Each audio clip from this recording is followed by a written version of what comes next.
तो भगवान कैसे होते हैं? निर्विकल्प, विकल्पों से रहित, कोई विकल्प ही नहीं, किसी प्रकार का विकल्प उनके मन में आता ही नहीं। आचार्य महोदय ने द्रव्य संग्रह की टीका में लिखा है, अभ्यंतरे सुख रुहम दुख शोहमिति हर्ष विषादम कारणम विकल्पम इति। हर्ष विषाद का जो कारण है, हर्ष माने आनंद का कारण, अच्छी बात मन में आई, अरे इस पर ऐसा भी तो हो सकता है, फिर विषाद आ गया, नहीं ये ठीक है। तो जो हर्ष विषाद का कारण है, यानी अभ्यंतरी सुखी हम दुखी हम इति हर्ष विषाद कारणम विकल्पम इति। तो हर्ष का कारण विषाद का कारण आप क्या चीज़ है? आपके जीवन में हर्ष विषाद का कारण आपकी भी धारणाएं हैं। आपने धारणा बना ली मेरे पास 10 करोड़ रुपया हो जाएगा तो मैं बहुत सुखी हो जाऊंगा, फिर मेरे पास कोई दुख नहीं है। एक कह रहा है मेरी शादी हो जाए तो मैं सुखी हो जाऊंगा, दूसरा कह नौकरी मिल जाए तो सुखी, चौथा कहता मेरी फैक्ट्री अच्छी चली सुखी, एक कहता मैं अपनी कंपनी बनाना चाह रहा, बन जाए कंपनी, विद्यार्थी कहता मैं अच्छे से मुझसे पास हो जाऊँ, एक कहता मैं रोग से मुक्त हो जाऊँ, एक कहता मुझे पुत्र नहीं है, पुत्र प्राप्त हो सुखी हो जाऊँ। तो ये आपकी सुख और दुख की धारणाएं हैं। यदि मुझे ये प्राप्त नहीं होगा तो दुखी हो जाऊंगा, उसके बिना मैं दुखी हो जाऊंगा, ऐसा मैं दुखी हो जाऊंगा, ये जो आपकी धारणाएं मान्यताएं मन में कल्पना चल रही हैं, ये सुख दुख की कल्पनाएं ही आपके विकल्प हैं, अंतर्जल्प हैं। तो भगवान वह है जो विकल्पों से रहित है, उसे न तो पर की चिंता न खुद की चिंता। जो कहता है मेरी शरण में आ जाओ मैं तुम्हारा कल्याण कर दूंगा, तो भगवान जैन दर्शन के अनुसार नहीं माना जा सकता। उसके मन में विकल्प है ये शत्रु है, नाश कर रहा है धर्म का, मैं इसका नाश कर दूंगा, ऐसा उसके मन में विकल्प संकल्प चल रहा है, वो होगा नहीं हो सकता। जो भगवान अपनी प्रजा का भेदभाव कर रहा है तो भगवान नहीं हो सकता। जो भगवान सेना रखी राज कर रहा है, स्त्री पुत्र आदि वैभव को भोग रहा है, भगवान नहीं हो सकता। भगवान तो वो है आत्मा के वैभव को भोगता है, बाहर का वैभव संवत्सर में वह निश्चीम विभूति पड़ी रहे तो उसका कोई उपयोग ही नहीं, उस पर उपयोग जाता ही नहीं, उससे भी अलिप्त वह भगवान हो सकता है। निर्विकल्प चिदानंद, और भगवान कौन होता है? चिद आनंद। जो बाहर की वस्तुओं से आनंद लेता है वह परमात्मा नहीं होता। परम आत्मा जो हो गया, आत्मा उत्कृष्ट हो गई, वो चिद मानी आत्मा, आत्मा से आनंद को उत्पन्न करता है, आत्मा के आनंद में तृप्त है, संतुष्ट है, लीन है। उसके अतिरिक्त उसे बाहर का एक परमाणु भी नहीं चाहिए, और बाहर की वस्तु में आनंद की कोई कल्पना भी नहीं, भावना भी नहीं। चिदानंद, निर्विकल्पश चिदानंद, और दोषातीत। वह जिंदगी कैसा होता है? परमेष्टि सनातन, वह परमेष्टि है, वह निर्विकल्प है, चैतन्य के आनंद से भरपूर है, और परमेष्टि है। परमेष्टि कहिए तो परम पद में स्थित है। संसार के प्राणी लघु क्षुद्र पदों में स्थित हैं, उसके लिए लड़ रही हैं, झगड़ रही हैं, मुझे अध्यक्ष बनाओ, मुझे मंत्री बनाओ, उपाध्यक्ष बनाओ, कोषाध्यक्ष बनाओ, विधायक बनाओ, सांसद बनाओ, मेयर बनाओ, चेयरमैन बनाओ, राष्ट्रपति बनाओ, प्रधानमंत्री बनाओ, क्या क्या बनाओ, उसके लिए लड़ रही हैं, झगड़ रही हैं। और परमेष्टि वह होता है उस पद की प्राप्ति कर ली, ऐसा परमेष्टि पद अनंत भगवान ने प्राप्त किया तो संसार में पुनः अब नहीं आएंगे। ऐसे परम पद को प्राप्त करके फिर शिव पद मोक्ष पद को प्राप्त कर लेंगे। तो परमात्मा वह है परम पद में, उत्कृष्ट पद में स्थित है। सनातन परमात्मा वह है जिसने शाश्वत शुद्ध अवस्था को प्राप्त कर लिया। अब उसकी आत्मा कभी अशुद्ध नहीं होगी, जो सनातन शाश्वत अनंत काल के लिए अपनी आत्मा में लीन है। दोषातीत, जो 18 दोषों से रहित है। चोत्तर्ण वीर रोषो राघो रोषो रुजा जरा रुजा मिच्चु शीदम खेदम मधुरी बिम्य विद्या जोड़ बेगो।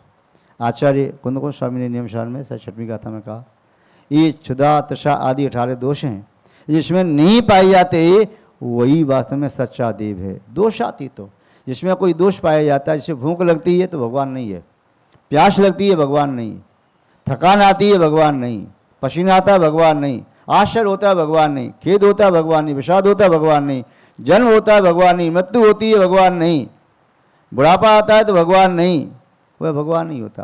भगवान तो सबसे रहित होता है। राग है भगवान नहीं, द्वेष है तो भगवान नहीं, मोह है तो भगवान नहीं, नींद लेता है तो भगवान नहीं, भगवान तो इन सबसे रहित है। जिन शासन का भगवान वह अलग ही क्वालिटी का भगवान है। विश्व के व्यक्ति किसी को भी भगवान कह दें, किंतु जैन दर्शन वाले व्यक्ति, जिन मतानुयायी, अर्थ मतानुयायी, वह भगवान उसी को कहते हैं जिसमें भगवत्ता है, केवल ज्ञान आदि गुण प्रकट हो गई हैं, उसको ही भगवान कहते हैं। ठीक है। तोषाती तो जिनो देवो, और जिन देव, जिन किसे कहते हैं, जिसने जीत लिया है इंद्रियों को या चार घातिया कर्मों को व सब कर्मों को, वो जिन देव, वह सच्चा देव है। तद उपज्ञ श्रुति परा, उसके द्वारा, तद माने उसके द्वारा, उपज्ञ माने कहा हुआ जो शास्त्र है, उत्कृष्ट शास्त्र है, वह जिनवाणी कहलाती है। तो देव शास्त्र का स्वरूप कहा, गुरु का स्वरूप यहाँ पर आगे बता रहे हैं। कुछ पूछना हो इस श्लोक से संबंधित पूछ लें, अगले श्लोक को प्रारंभ करते हैं। हाँ जी, की परिभाषा बता रहे हैं दिगंबर साधु की। आचार्य भगवान समन्त स्वामी तो बताया था वहाँ पर, विषय आशा वशाती तो निरारंभो परिग्रह जान ध्यान तपोरक्तस तपस्वी से प्रशस्यते। अब यहाँ पर उन्हीं के शिष्य हैं तो वो भी इसी प्रकार से बता रहे हैं, किंतु कुछ विशेषता लेकर के और सरल शब्दों में। दिगंबरो निरारंभो, दिगंबरो निरारंभो, निरंबरो निरारंभो, निरंबरो निरारंभो, नित्यानंद पदार्थनः, नित्यानंद पदार्थनः, धर्मदिक् कर्मदक्ष साधु, धर्मदिक् कर्मदक्ष साधुर, धर्मदिक् कर्मदक्ष साधुर, गुरुरित्युच्यते बुधहि, गुरुरित्युच्यते बुधहि, गुरुरित्युच्यते बुधहि। पढ़िए, अर्थ देखते हैं। अर्थ एकदम सरल है। निरअंबर, अंबर कहिए तो वस्त्र, जो सर्व प्रकार के वस्त्रों से रहित हैं। निरंबर कह दीजिए तब भी वही अर्थ है, और दिगंबर कह दीजिए तब भी अर्थ वही है। दिक् कहिए तो दिशाएं, अंबर माने वस्त्र, जिन्होंने दिशाओं को वस्त्र बना लिया है वो दिगंबर। निरारंभो, आरंभ से रहित। आरंभ सेवा कृषि वाणिज्य, नौकरी करना, खेती करना, व्यापार करना, कोई उद्योग धंधा करना, छोटा बड़ा काम करना, वो सब आरंभ कहलाता है। आरंभ में क्या है, उसमें जीव हिंसा मुख्यता से होती है, इसलिए साधक आरंभ का त्यागी होता है। और यदि जीव हिंसा जब तक रहेगी तब तक वह निराकुल साधना नहीं कर सकता। व्यापार की परिभाषा आचार्य पूज्यपाद स्वामी जी ने यहाँ पर दी सभा सिद्धि में। आरंभ प्राणी पीड़ा हेतु व्यापारा, प्राणी पीड़ा जिसमें हेतु है ऐसा व्यापार आरंभ कहलाता है। अब जैसे कोई कहे महाराज जी आप ही तो आरंभ करते हो, मार्जन किया, वस्तु को उठाया, रखा, हाथ धोए, पैर धोए, मुख धोया, आहार लिया, क्रिया कर रहे हैं। क्रिया करना अलग चीज़ है, आरंभ अलग चीज़ है। इसलिए आरंभ की परिभाषा पूज्यपाद स्वामी ने जो सभा सिद्धि में कही कि पर पीड़ा हेतु व्यापार है, जिसमें दूसरे को पीड़ा हो रही है ऐसा व्यापार हो, वह आरंभ हो गया। अब पीड़ा नहीं हो रही है, और सामय कर रहे, आप प्रतिगुण कर रहे, भक्ति पाठ कर रहे, पूजा अर्चना कर रहे, पीड़ा देने का आपका उद्देश्य नहीं है और पीड़ा उसमें हो भी नहीं रही, तो वो आरंभ नहीं है। तो उसे आरंभ को स्वीकार नहीं किया। तो अभी जो आरंभ त्याग प्रतिमाद वाली होती हैं वे ऐसे व्यापार आदि का त्याग कर देता है। साधु उस आरंभ का भी त्याग कर देता है जो घर में झाड़ू लगाना, कपड़े धोना, बर्तन मांजना, भोजन बनाना, आटा पीसना, गूंथना, ये सब करना, ये भी पंच सुना जो है ये भी गृहस्थ के योग्य आरंभ तो हैं, किंतु इस आरंभ को साधु नहीं कर सकते। तो इस आरंभ से भी रहित होते हैं। तो यहाँ का निरारंभा, आरंभ नहीं करेंगे तो परिग्रह में आसक्ति घटेगी।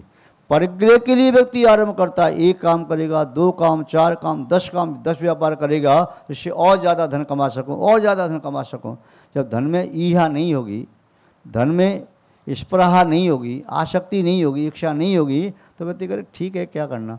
आज भी कई व्यक्ति संतोष है, महाराज जी देखो जितना मुझे चाहिए मेरे लिए पर्याप्त है, यूँ तो तृष्णा की पूर्ति होती नहीं, इसलिए मैं तो केवल दुकान पर 4 घंटे जाता या 2 घंटे जाता, 6 घंटे जाता, तो मेरा काम हो जाता है। और मुझे जोड़ना नहीं है, करना क्या है, ज़्यादा कमाओ तो और के लिए और कम कमाओ तो अपने लिए, तो पर के लिए नहीं कमाना है। उतना टाइम बचा करके मैं तो स्वाध्याय करता हूँ, सामय करता हूँ, माला फेरता हूँ, भगवान का अभिषेक करता हूँ, शानदारा करता हूँ, पूजन करता हूँ, अर्चना करता हूँ, या साधर्मी के बीच में गोष्ठी करता हूँ। बस व्यापार के लिए भी मैं बस टाइम दे रखा है। 4 पुरुषार्थ होते हैं, धर्म अर्थ काम मोक्ष। तो जो अर्थ पुरुषार्थ है उसके लिए 6 घंटे, 24 घंटे में 6 घंटे पर्याप्त है। और 6 घंटे धर्म कार्य के लिए, 6 घंटे व्यापार अपने परिवार के लिए, और 6 घंटे मोक्ष पुरुषार्थ अथवा मोक्ष पुरुषार्थ नहीं कर रही तो शरीर को विश्राम देने के लिए। ऐसे 4 डिवाइड कर लो। 6 घंटे की नींद ले लो, 6 घंटे व्यापार करो, 12 घंटे, 6 घंटे में परिवार के साथ, पत्नों के साथ रहो, संसार के प्राणियों से मिले जुलो, तो ये आपका वंश की वृद्धि करना, शादी विवाह के लिए आपका आगे बढ़ना, ये 6 घंटे बहुत हैं।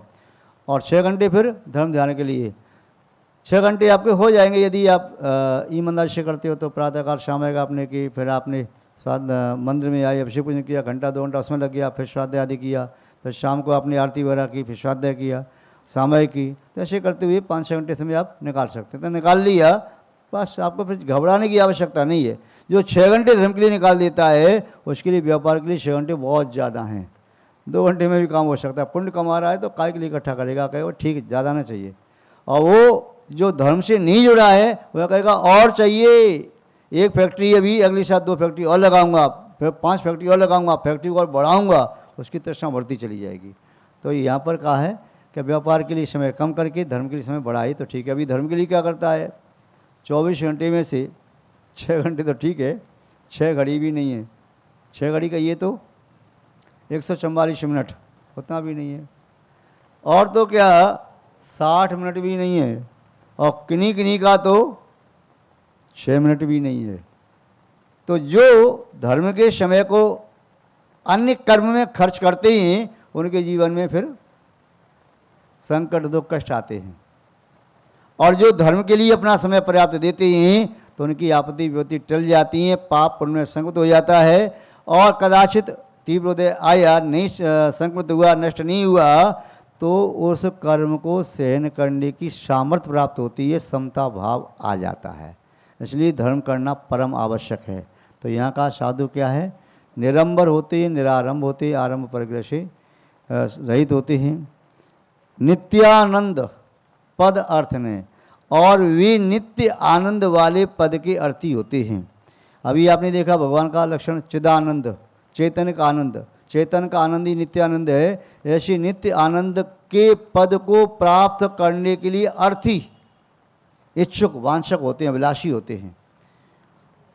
धर्म दिक् कर्म दह साधु, और भी क्या होते हैं, धर्म दिक्, जो धर्म है, उत्तम समाधि धर्म कहो, अहिंसादि धर्म कहो, या सम्य दर्शन, सम्य ज्ञान, समचातादि धर्म कहो, ये धर्म है। उस धर्म का क्या करने वाले होते हैं, संवर्धन, वृद्धि करने वाले होते हैं। धर्म दिक्, दिग दिगांतर धर्म बढ़ता चला जाए। और वह कब बढ़ेगा, जब मेरी आत्मा में बढ़ेगा तब तो बाहर बढ़ेगा।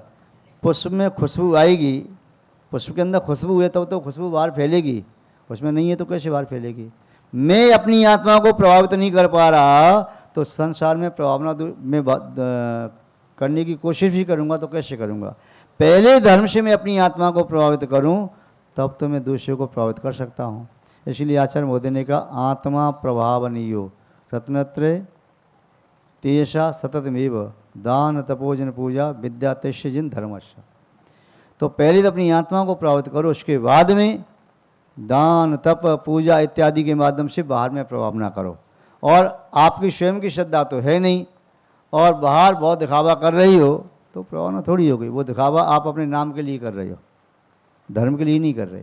तो यहाँ कहा धर्म दिक्, धर्म दिक् माने धर्म को बढ़ाने वाला। साधु कौन होता है, जो धर्म को बढ़ाने वाला हो।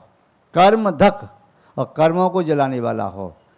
सावक तो आप तो लकड़ियाँ जलाते हैं या डीजल पेट्रोल जलाते हैं, वाहन में बैठे तो डीजल या पेट्रोल जलाया और नहीं तो सीएनजी गैस चलाई। और नहीं तो बैटरी आदि है तो उसको जो आपने कंज्यूम किया, और घर में गैस जला रही है, लकड़ी जला रही है, उसको जला रहे हैं। साधु को जला रहा है कर्म धक, वह कर्म को जला रहा है। द्रव्य कर्म, भाव कर्म, नो कर्म, अपने राग द्वेष आदि भावों को जला रहा है। अपनी नो कर्म शरीर को कृष कर रहा है उपवास आदि करके, और ज्ञानामृत आदि जो 8 कर्म है उनको जला रहा, नष्ट कर रहा है साधना के माध्यम से, तपस्या के माध्यम से। तो धर्म दिक कर्म धक साधुर, वह साधु, जैसा साधु जो है गुरु इति उच्यते, ऐसे साधु को ही गुरु जिन दर्शन में कहा जाता है, ऐसा साधु ही गुरु है। हर एक को गुरु नहीं कह सकते। आप कहें महाराज जी हमारे गुरु जी हैं। एक सज्जन आए कहने लगे महाराज जी हमारे गुरु जी तो वो दीदी हैं। बोले क्यों? वो हमें स्वाध्याय कराती समय सारे का। दीदी स्वाध्याय कराती हैं और उनके पास संयम वगैरह कुछ है। संयम की बात मना करती हैं, पंचकल संयम नहीं हो सकता, इसलिए वो संयम नहीं लेती हैं, बस वो तो स्वाध्याय कराती हैं। वही हमारी गुरु हैं। और वो कहती हैं बिना गुरु के कल्याण नहीं होता, तो हमने उनको गुरु मान लिया है। किंतु आचार्य महोदय क्या कह रही हैं? गुरु कौन को मानो? निरंबरो निरारंभो। कोई कहता है मैं वस्त्रधारी गुरु मान लो, या कम वस्त्र वाले को गुरु मान लूँ, तो ज़्यादा बड़ा वस्त्र नहीं, एक लंगोटी है, बोले जैन दर्शन में उसको भी गुरु नहीं कह सकते। एक शाट का है उसे गुरु नहीं कह सकते। लंगोटी दुपट्टा है तो गुरु नहीं कह सकते। या धोती और दुपट्टा है, लाल कपड़े, पीठाधीश या मठाधीश या भट्टारक, उन्हें भी गुरु नहीं कह सकते। जैन शास्त्रों में तो गुरु यथार्थ दिगंबर साधु को ही कहा गया है, माना गया है। उनको ही जो गुरु मानता है तभी समदृष्टि होता है, अन्य किसी को गुरु मानता है तो समदृष्टि नहीं हो सकता। आया समझ में? तो शंभ दर्शन के 3 जो आयाम थे, देव शास्त्र गुरु, तीनों का स्वरूप यहाँ संक्षेप में बता दिया आचार्य महोदय ने। चिंतामणि चिंतित वस्तुदानी तो वंद्यमान समास देवी, जिनवाणी के ज्ञान से सूझे लोकालोक, सो वाणी मस्तों सदा दे तुम थोक। हे जिनवाणी भारती तो जपोंत जो तेरी शरणा का सो पाश, देव भजू अरियंत को गुरु सेवा निग्रंथ, दया धर्म पालू सदा यही मोक्ष का। सब मंत्रों का सार है महामंत्र नवकार, याते हम सब मिले जपें रमोकार नौबार।